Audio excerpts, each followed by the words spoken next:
তো আজকে আমরা ক্লাস 11 এর সেকেন্ড সেমিস্টারের একটি গুরুত্বপূর্ণ প্রশ্ন সম্পর্কে আলোচনা করব। তো এটি হচ্ছে কি চেরি ব্লাজম, অর্থাৎ চেরি ব্লাজম কি বা চেরি ব্লাজম কাকে বলে। তো এই প্রশ্নটি তোমাদের ক্লাস 11 এর সেকেন্ড সেমিস্টারের ভারতের ভূগোল অর্থাৎ ভারতের জলবায়ু এই অধ্যায়ের অন্তর্গত। তো আজকে আমরা এই সম্পর্কেই জানবো, অর্থাৎ চেরি ব্লাজম কি। তো এই প্রশ্নটি তোমরা গুগল অথবা ইউটিউবে কোথাও পাবে না। তো চেরি ব্লাজম কাকে বলা হয়? তো চেরি ব্লাজম হচ্ছে কি, এক কথায় বলতে গেলে আমরা আম্র বৃষ্টিকে বলবো, অর্থাৎ আম্র বৃষ্টিকেই কি বলা হয়? চেরি ব্লাজম।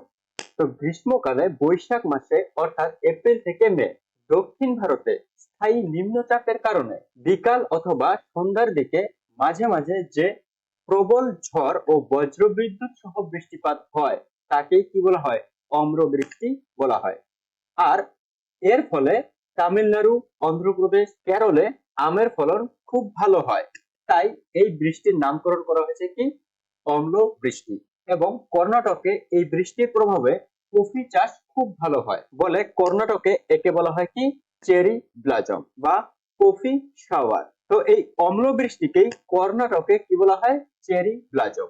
অর্থাৎ চেরি ব্লাজম কি, এই অম্ল বৃষ্টি হচ্ছে কি চেরি ব্লাজম। তো এর কিছু বৈশিষ্ট্য রয়েছে। তো অম্লবৃষ্টি গ্রীষ্মকালীন বৃষ্টিপাতের পূর্ববর্তী বৃষ্টি, অর্থাৎ এই বৃষ্টিটি বৈশাখ মাসে সংঘটিত হয়, যা মৌসুমী বায়ু পূর্ববর্তী সময়। তো এই কারণে এই অম্লবৃষ্টি কি গ্রীষ্মকালীন বৃষ্টিপাতের পূর্ববর্তী বৃষ্টিপাত। তো এটি বৈশাখ মাসে এপ্রিল মে দক্ষিণ ভারতে স্থায়ী নিম্নচাপের কারণে সংঘটিত হয়ে থাকে। অর্থাৎ স্থানীয় নিম্নচাপ যদি সৃষ্টি হয় তাহলেই এই অম্লবৃষ্টির উৎপত্তি ঘটে। এরপর এই বৃষ্টির ফলে 10 থেকে 25 সেমি বৃষ্টিপাত ঘটে থাকে। এরপর কর্ণাটকে অম্লবৃষ্টির ফলে কফি চাষের সুবিধা হয় বলে একে চেরি ব্লাজম বলে। তামিলনাড়ুতে একে কফি শাওয়ার বলে। তো এই হচ্ছে আজকের প্রশ্নের উত্তর, অর্থাৎ চেরি ব্লাজম কি।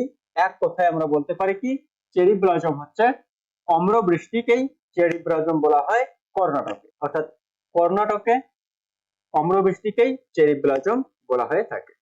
তো আজকে এই পর্যন্তই। Thanks for watching the video.